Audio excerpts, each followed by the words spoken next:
It's unfortunate, but I have to go here.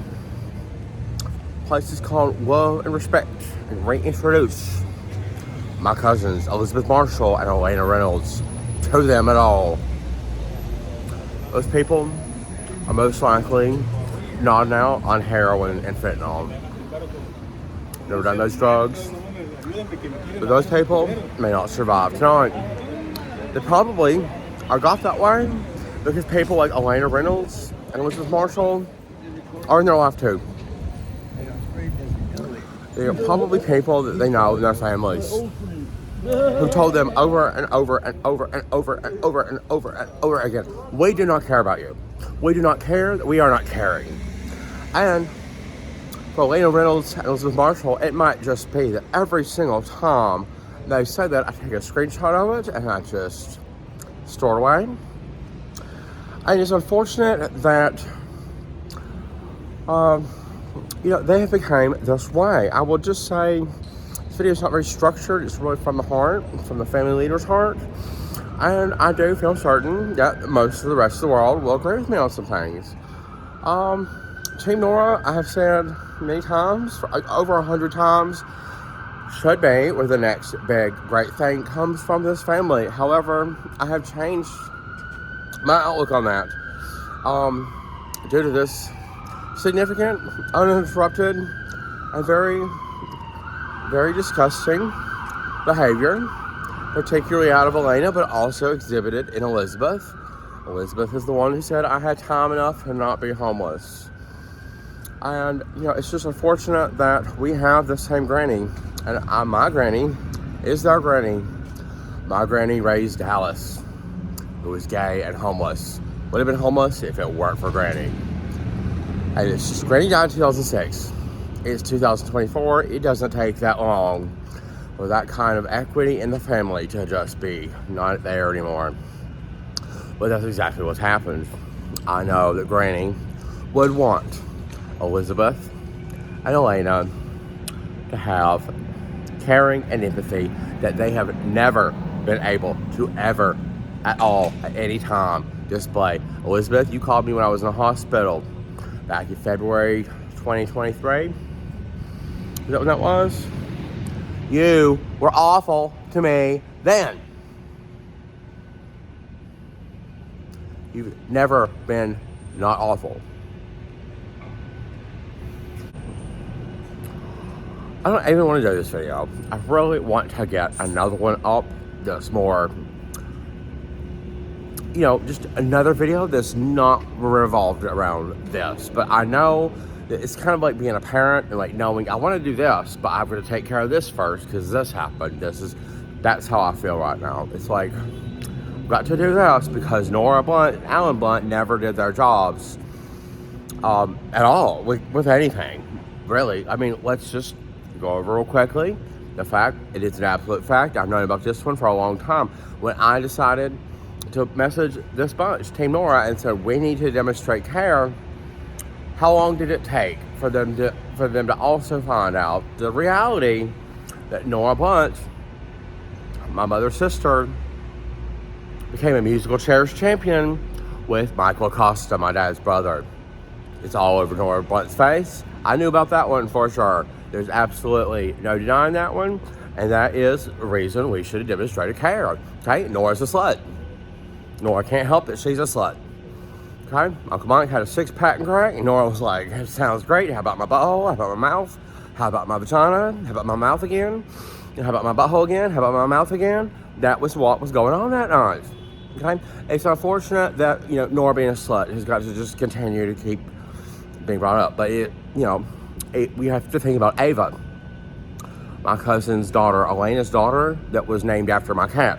We have to just hope that Ava already knows what Oxford is, because Nathan's already been to it, and that Ava has dreams of being with Nathan on stage doing a speech at Oxford, because that is kind of the level we have to be shooting for,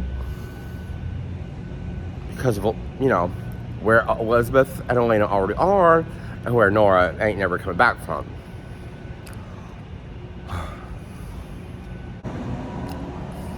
beyond all that garbage, we must remember I went to Elisabeth's wedding. I went to Elisabeth's wedding, I think in 2013, was it? 14? I went to Elisabeth's wedding, and now she is unable to care if I live through tonight. I'm 16 times more likely. It just doesn't register with her, and it never will, until Alaina's kid, Ava, is homeless. She's already at a 38% likelihood because Alaina could not stay married to Thomas Lyle. Thomas Lyle is in prison, which probably, I don't have the statistics on it, but I'm willing to bet the rest of the world can already agree with me that Alaina's statistical likelihood, or Ava's specifically, Ava's statistical likelihood is probably beyond 38% because her parents are not married and she has an incarcerated father. Those two things alone probably put Ava's chance of being homeless around 50% right now. There is nothing Ava herself can do to stop that. It is the choices that her parents made. I would almost be willing to bet anything Ava's statistical likelihood of being homeless is already at 50%. When this other child that Alaina has is born, it will not be at a 38% likelihood for being homeless. But if Chad and Alaina, for any reason, do not stay married, then both of her children are at a more than 38% likelihood for being homeless. And this kind of behavior is this is why this is so important, because I cannot penetrate and help. My Aunt Nora is certainly not going to help. Neither is Uncle John, neither is Uncle David. But I want to say this. Elisabeth is telling me there's nothing they can do to help. Well, that is the wrong attitude. And I've already demonstrated this on Facebook, and now we're going to do it on YouTube, and the rest of the world can say Nathan's right. And I don't care a lot about, blowing smoke up my butt, but it's just kind of like you have to understand there's other people in the world that have seen things, and this is what is a big, major part of this video.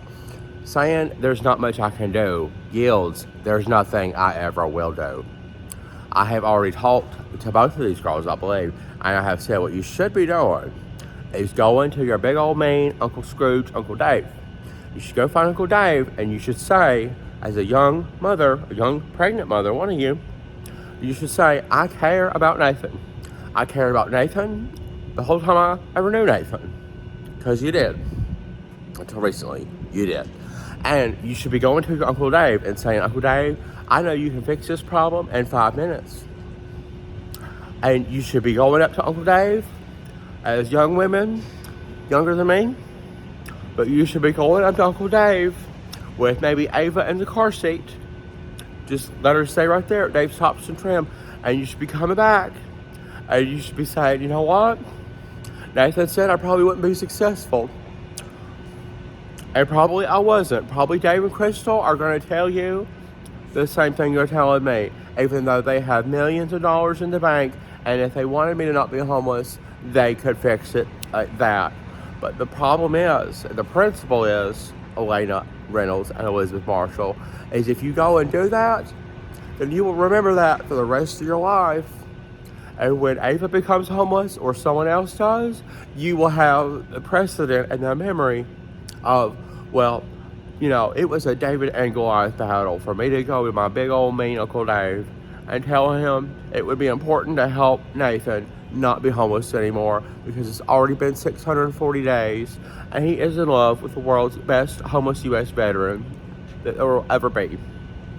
It would be important for you to tell him face to face because it is something you can do. You can also go right up to my mother and just give her love because she gave you love when you were in bad moods.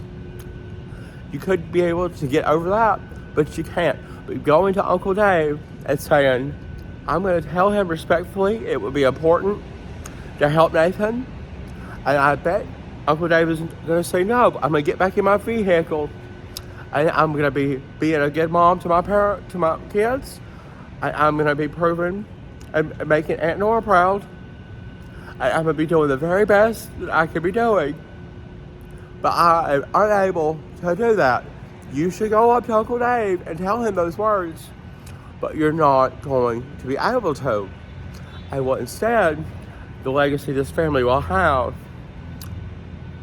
is the one I have on YouTube, which is me already pretty much knowing you're going to fail. You're not even going to try, so you're going to fail that bad. But you would actually do you a lot of good to go up to your Uncle Dave and say you should help Nathan because I care about him. And he actually has tried. And we can sit here and talk about all the things that you don't even know, you don't even care to know, because you are that comfortable not caring. So, it's something to think about. It's something to actually do. You won't be doing it. What we have instead is I have a Google alert on all of your children, and I will be emailing this video to your principals. Chad Reynolds, if you've decided it's time enough to get divorced from Alaina, guess what? Everything she's been saying about not caring, it's really going to look good in your favor when you have to do custody, ain't it? I know. It's unfortunate that this is the way the family is. It wasn't always this way, which is why you have me caring about the ones that aren't caring that I'm homeless. And then you have this team. Oh yeah, and one more, because Alaina Reynolds also had to throw in that nobody fucking cares about my promotion. When I was promoted from the poorest place in the United States of America to Denver, Colorado, America's first all-American city. Alaina, you're wrong. There's not a person at Dish Bluefield today they could say they can't care about it. Everybody cares about that. When you make that much of a leap, Alaina, everybody cares. And it's also worth noting that promotion, how it happened, I was the only one that got promoted that did not come with a spouse. I was single, never married. Okay? The other thing you should know about how stupid you are is I actually got promoted and never was able to complete training because it was during the global pandemic. So that actually has a significant and absolute, could not be more relevant to the situation I'm in now. Had I actually been promoted and was able to receive training at the job to schedule commercial traffic for 45 million people, probably even you, Alaina, I probably wouldn't have become homeless. I worked 16 other jobs between that job and before I became homeless. You don't know what they are. That's already on YouTube about what happened at each and every single job. I am transparent, and you are so stupid and so negligent, you refuse to even inform yourself on what happened, even though the information is already right there. And, you know, if you say nobody cares, I got promoted, you're offensive. Your existence at all is already offensive to the man of my dreams. He already went to Afghanistan twice to keep your ass safe from terrorism. And you know where you're staying now. You need to watch yourself. You need to correct yourself.